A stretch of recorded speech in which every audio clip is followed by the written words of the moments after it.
खबरों के निष्पक्ष विश्लेषण के लिए सब्सक्राइब करें Jantantra TV and press the bell icon. Never miss any update.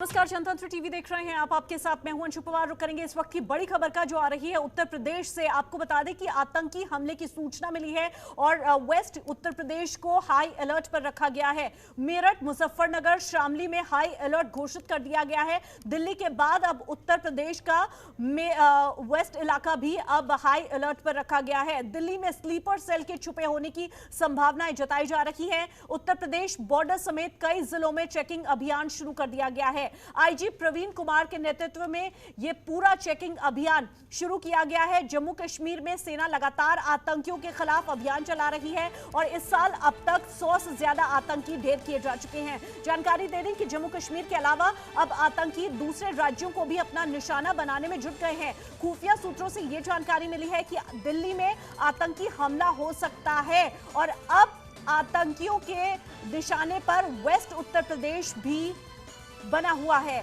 आपको यह भी बता दें कि आतंकियों ने वेस्ट उत्तर प्रदेश में छिपे होने की इनकी सूचना मिली है और ऐसे में पुलिस ने देर रात से ही वेस्ट उत्तर प्रदेश के जिलों में चेकिंग अभियान भी शुरू कर दिया है। उत्तर प्रदेश दिल्ली बॉर्डर पर सख्त चेकिंग चल रही है। बताया यह भी जा रहा है कि खुफिया एजेंसियों ने कश्मीर के आतंकियों का दिल्ली में आने की आशंका जताई है और इस पर वेस्ट उत्तर प्रदेश में हाई अलर्ट जारी किया गया है। पश्चिमी उत्तर प्रदेश के मेरठ, मुजफ्फरनगर, शामली को अलर्ट जारी किया गया है। उत्तर प्रदेश बॉर्डर समेत कई जिलों में पूरी रात चेकिंग अभियान चलाया गया।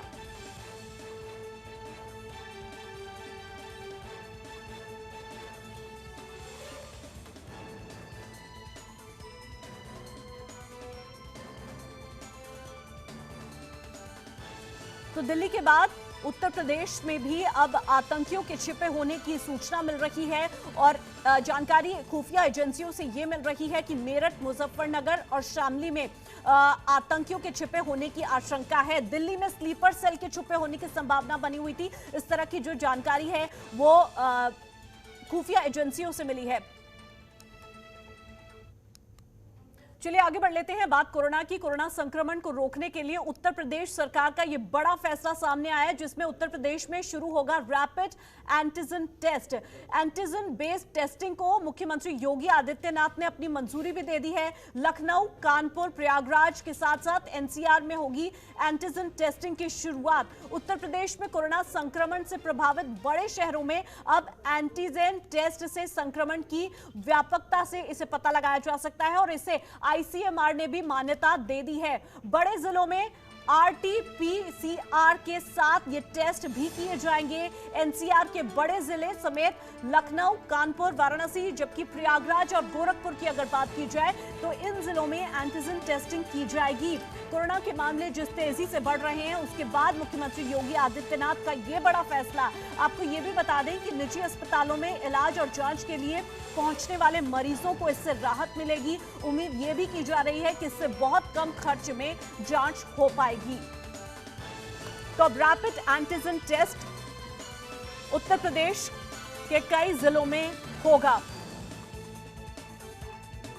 पंकज चतुर्वेदी हमारे संवाददाता ज्यादा जानकारी के साथ हमारे साथ जुड़ गए हैं, उनसे बातचीत कर लेते हैं। पंकज, क्या कुछ जानकारी है? अब रैपिड टेस्टिंग होगी और किस तरह की रणनीति बनाई गई है? पहले चरण में किस तरह से इस टेस्ट को अंजाम दिया जाएगा?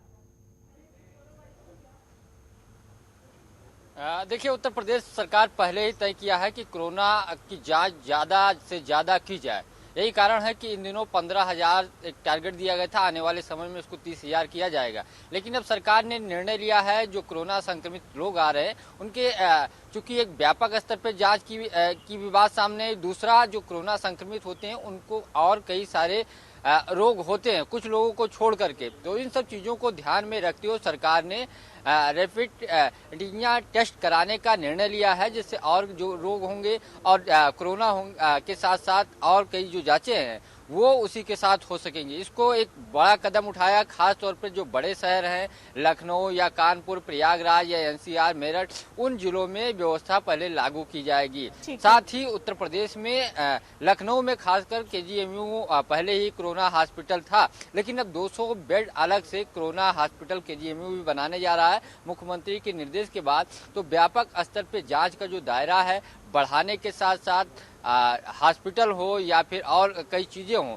इसको रोकने के लिए हर संभव सरकार वो कदम उठा रही है, क्योंकि जांच जब जल्दी होगी तो जांच वालों की जो संख्या है या उत्तर प्रदेश के जिन पे संक्रमण फैलने का या ऐसे लोग जिनको चिन्हित किया गया है कि इनमें लक्षण दिख रहे हैं, तो उनकी जांचें समय से और कई और जो रोग होंगे उसकी भी रिपोर्ट आ जाएगी, तो उनको समय रहते उन चीजों का भी इलाज शुरू हो जाएगा। तो सरकार ने निर्णय लिया है, पहले उत्तर प्रदेश के कुछ बड़े शहरों में ये व्यवस्था लागू की जाएगी और आने वाले दिनों में हो सकता है उत्तर प्रदेश में पूरे उत्तर प्रदेश में व्यवस्था लागू कर दी जाए। पंकज, ये भी आपसे जानना चाहेंगे, जो रैपिड टेस्टिंग हो रही है, क्या हॉस्पिटल्स में इसकी जांच होगी या फिर मोबाइल टेस्टिंग यूनिट्स अलग अलग क्षेत्रों में जाएंगी और उसके बाद टेस्ट होंगे? देखिए, इस संबंध में संबंधित अभी इसको लेकर के फिर से बैठक होने जा रही है मुख्यमंत्री आवास से टीम 11 के साथ, जिसमें स्वास्थ्य विभाग के भी अपर मुख्य सचिव इस बैठक में होंगे। साथ ही जो नोडल अधिकारी हैं उनसे भी बात की जाएगी, क्योंकि इन शहरों में बड़े स्तर पे कोरोना संक्रमित लोग मिल रहे हैं। तो इन सब चीजों को देखने के बाद, अध्ययन करने के बाद सरकार ने निर्णय लिया है, लेकिन किस लेवल पे कैसे जाँच कराएगी ये स्थिति थोड़ी देर बाद, अभी जो टीम 11 की बैठक चल रही है उसके बाद तय हो जाएगा कि सरकार इन महानगरों में कैसे जांच कराएगी। चलिए ठीक है पंकज, बने रहेगा। अब ये भी आपसे जानकारी लेंगे, तो कोरोना को लेकर काफी एग्रेसिव मोड पर काम कर रहा है उत्तर प्रदेश सरकार, और ऐसे में अब रैपिड टेस्टिंग के जरिए कोरोना को लेकर आगे की रणनीति क्या होनी चाहिए, इसको लेकर आज टीम 11 के साथ मुख्यमंत्री योगी आदित्यनाथ बैठक भी करेंगे। बहरहाल आगे बढ़े तो लखनऊ पुलिस ने लग्जरी कार चुराने वाले एक बड़े गिरोह का पर्दाफाश किया है। इस गिरोह के 5 आरोपी पुलिस के हत्थे चढ़े हैं। पुलिस ने आरोपियों के कब्जे से 5 करोड़ रुपए कीमत की 50 लग्जरी गाड़ियां बरामद की हैं। तस्वीरें आपके सामने हैं। बरामद गाड़ियों में BMW के अलावा पजेरो, फॉर्च्यूनर, इनोवा समेत कई गाड़ियां शामिल हैं। गाड़ियां की अगर कीमत की बात की जाए तो करीब 5 करोड़ रुपए की भी कुछ गाड़ियां इसमें बताई जा रही हैं। गिरोह के सरगना में भोजपुरी फिल्मों में IPS अफसर की भूमिका निभाने वाले नासिर खान, एक न्यूज चैनल के पत्रकार, एक कल्याण बोर्ड का OSD, दिल्ली का एक बड़ा व्यापारी, कार बाजार के मालिक के अलावा कबाड़ का ये बड़ा कारोबार करने वाला एक व्यक्ति भी बताया जा रहा है। पुलिस की अब ये सभी पुलिस की गिरफ्त में है। थाना चिन्हट और DCP पूर्वी लखनऊ की सर्वेलेंस सेल टीम ने गैंग के सदस्यों को गिरफ्तार करने में बड़ी कामयाबी हासिल की है। पुलिस कमिश्नर ने ये जानकारी दी कि इस शातिर गिरोह के तार नेपाल, उत्तर प्रदेश, बिहार समेत दिल्ली, हरियाणा में भी के अलावा कई राज्यों से जुड़े हुए हैं। ये शातिर चोर एक्सीडेंटल गाड़ियों को चुराते थे, उनकी मरम्मत के बाद नई इन्हें बनाते थे।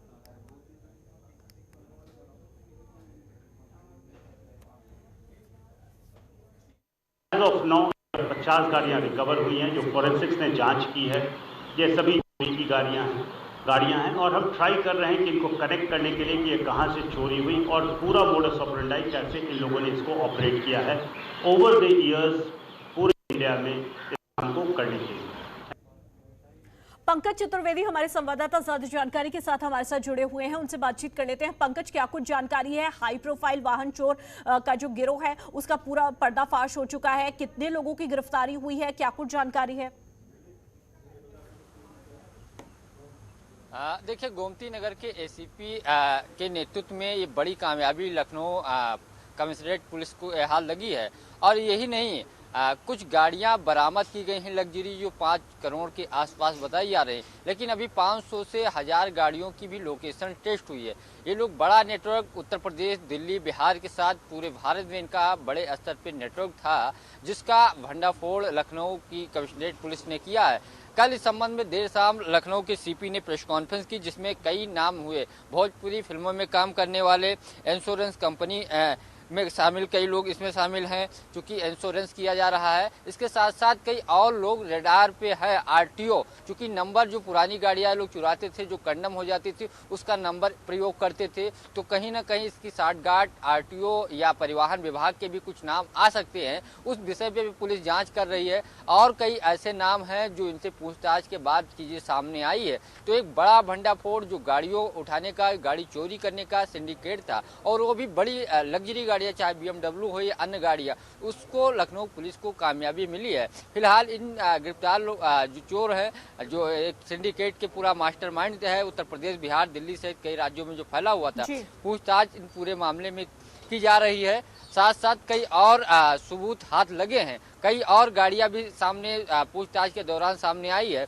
जल्द ही लखनऊ पुलिस करीब 400 से 500 गाड़ियां जल्द ही और बरामद कर सकती है। तो एक बड़ा नेटवर्क, बड़ा सिंडिकेट, VIP गाड़ियों का चुराने का, उसके बाद नंबर चेंज करने का, पुरानी गाड़ियां मिली भगत, RTO की कुछ बात सामने आ रही मिली भगत की, इन सब बिंदुओं पे लखनऊ की पुलिस जांच कर रही है। लेकिन एक बड़ी सफलता जो गाड़ियों की चुराने की थी, जो गिरोह था, उसका लखनऊ पुलिस ने भंडाफोड़ किया है। बिल्कुल भंडाफोड़ तो किया है, लेकिन पंकज आपसे ये भी जानना चाहेंगे, क्या इस बारे में भी कोई जानकारी मिली है कि देश के और बाकी राज्यों में भी इनका नेटवर्क फैला हुआ है? साथ ही साथ देश के बाहर भी कई देश हैं जिनके साथ इनकी सांठगांठ बताई जा रही है।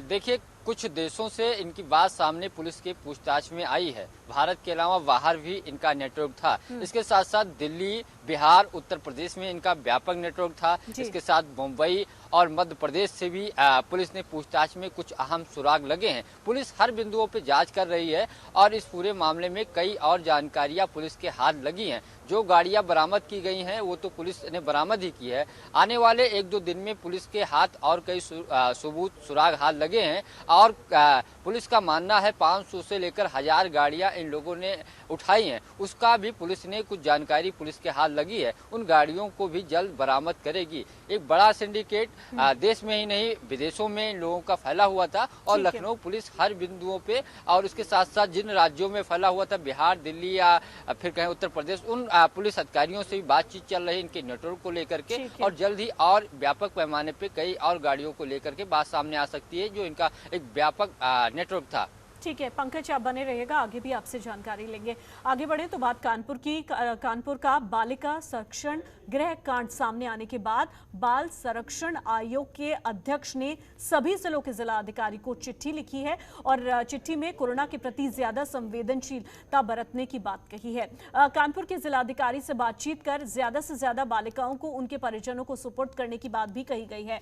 बालिकाओं के गर्भवती होने के सवाल पर संरक्षण आयोग के अध्यक्ष ने सफाई देते हुए कहा कि बालिकाएं पहले से ही गर्भवती थी, क्योंकि पॉक्सो एक्ट की लड़कियां भी अब संरक्षण गृह में आती हैं।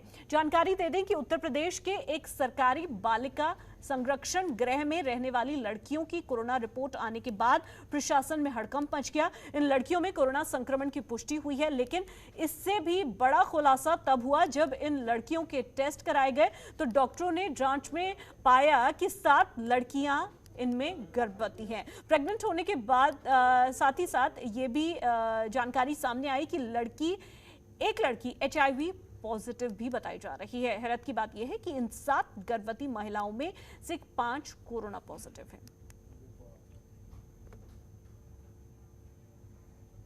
कानपुर नगर बालिका संरक्षण गृह संवासिनी गृह में विगत सप्ताह कराए गए परीक्षणों में कोविड-19 के 57 मामले पाए गए हैं।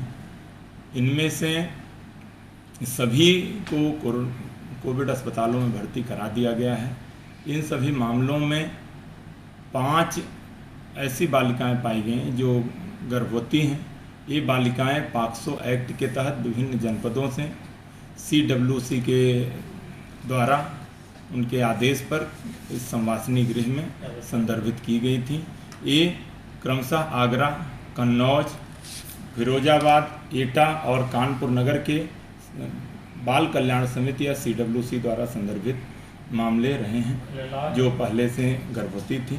इसके अतिरिक्त यहाँ रहने वाली 2 अन्य गर्भवती बालिकाएं हैं जो कोरोना नकारात्मक पाई गई हैं, जो CWC एटा तथा CWC कानपुर नगर द्वारा संदर्भित हैं। इन सभी का कोरोना प्रोटोकॉल के अनुसार इलाज किया जा रहा है, जिनमें से 2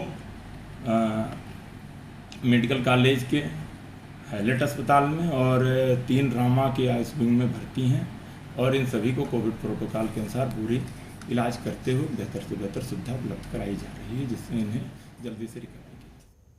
पंकज हमारे संवाददाता लगातार हमारे साथ बने हुए हैं, उनसे बातचीत कर लेते हैं। पंकज, बालिका गृह की 57 लड़कियां कोरोना पॉजिटिव, जिनमें से 7 गर्भवती और 1 HIV पॉजिटिव भी पाई गई हैं। क्या कुछ जानकारी है?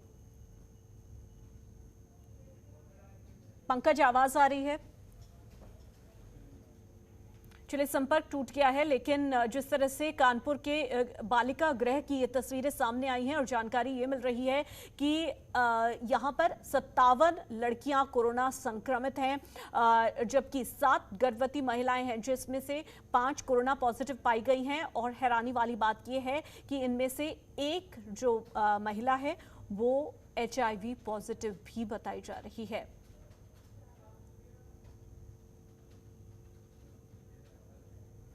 पंकज हमारे साथ जुड़ गए हैं, उनसे बातचीत कर लेते हैं। पंकज, क्या कुछ जानकारी मिल रही है?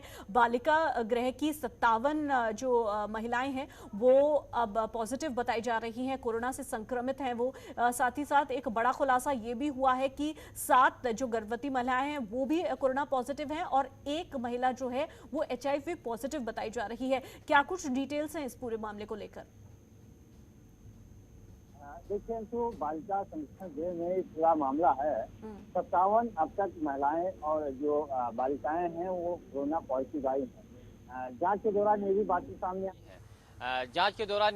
सामने आई हैं कि 7 महिलाएं वहां या लड़कियां जिनकी कई लड़कियों की जो उम्र है वो 18 साल से कम है, वो प्रेग्नेंट पाई गई हैं जांच के दौरान में। हालांकि इस दौरान वहां के डीएम और एसपी ने पूरे मामले पे सफाई देते हुए कहा कि पहले इस मामले में जब बालिका गृह सुधार में इन लोगों को लाया गया था तब पॉस्को का मामला था।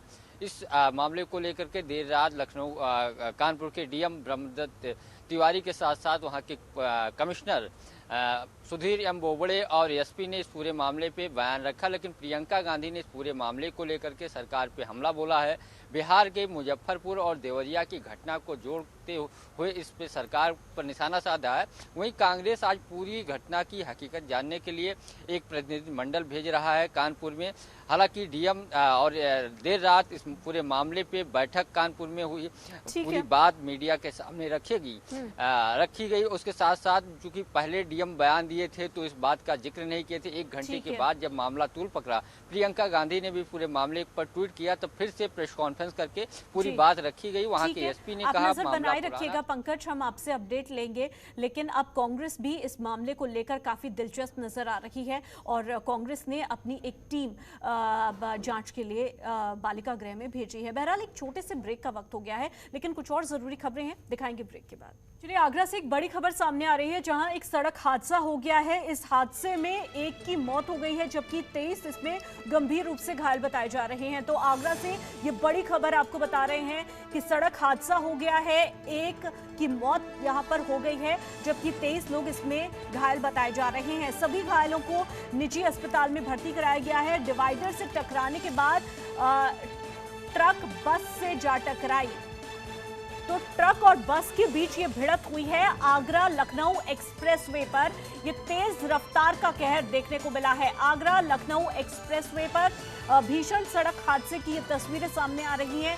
आप देख सकते हैं, हादसे में 1 की मौत की पुष्टि की गई है, जबकि 23 लोग इस पूरे मामले में घायल बताए जा रहे हैं। जानकारी दे दें कि लखनऊ में ये हादसा हुआ है। भीषण हादसे में कई यात्री घायल हो गए हैं। सभी को निजी अस्पताल में भर्ती कराया गया है प्राथमिक इलाज के लिए।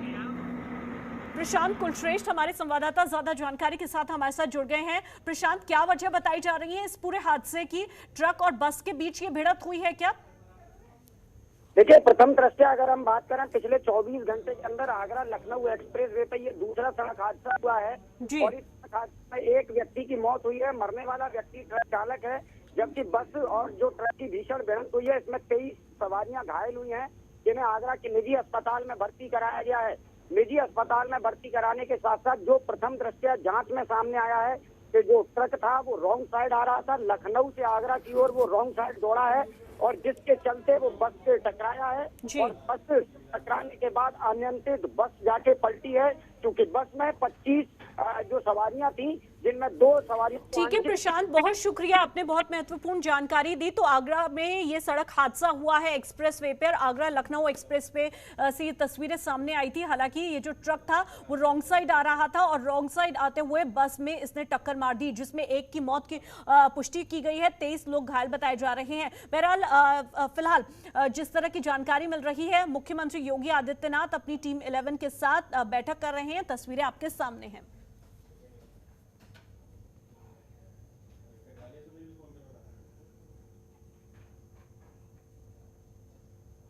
तो मुख्यमंत्री योगी आदित्यनाथ अपनी टीम 11 के साथ बैठक कर रहे हैं कोरोना को लेकर, साथ ही साथ जो प्रवासी मजदूरों हैं उनका भी मुद्दा इस बैठक में डिस्कस किया जा सकता है। लखनऊ से ये तस्वीरें सामने आ रही हैं। मुख्यमंत्री योगी आदित्यनाथ ने हाल ही में एक बड़ा फैसला लिया है, जिसमें कोरोना की जो टेस्टिंग है उसको लेकर भी बड़ा फैसला लिया गया, जिसमें रैपिड टेस्टिंग की जाएगी ताकि कोरोना के अलावा जो मरीज है उसको किस तरह की समस्या है वो भी उस टेस्ट में डिटेक्ट की जा सकती है। तो एक बड़ा फैसला कोरोना को लेकर एग्रेसिवली मुख्यमंत्री योगी आदित्यनाथ की जो सरकार है वो काम कर रही है और ऐसे में हर रोज ये समीक्षा बैठक होती है कि प्रदेश में किस तरह की स्थिति कोरोना को लेकर बनी हुई है और आगे किस तरह की रणनीति तैयार की जानी चाहिए कोरोना से जंग जीतने के लिए।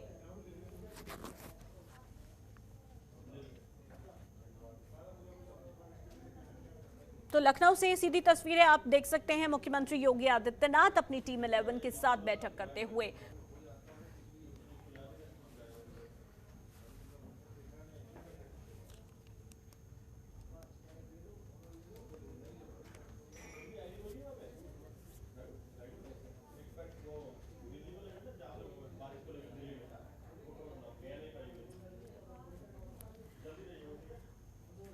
तो आप देख सकते हैं मुख्यमंत्री योगी आदित्यनाथ अपनी टीम 11 के साथ बैठक के लिए पहुंच चुके हैं और ऐसे में तमाम मुद्दों को लेकर आज इस बैठक में डिस्कशन हो सकता है। लगातार समीक्षा बैठक मुख्यमंत्री अपनी टीम 11 के साथ कर रहे हैं कि किस तरह की स्थिति कोरोना को लेकर बनी हुई है, साथ ही साथ ऐसे में अर्थव्यवस्था के अलावा बाकी कौन कौन से मुद्दे हैं जो देश के लिए राज्य के लिए चिंताजनक बने हुए हैं, उन तमाम मुद्दों को लेकर बातचीत टीम 11 के साथ हर रोज मुख्यमंत्री करते हैं।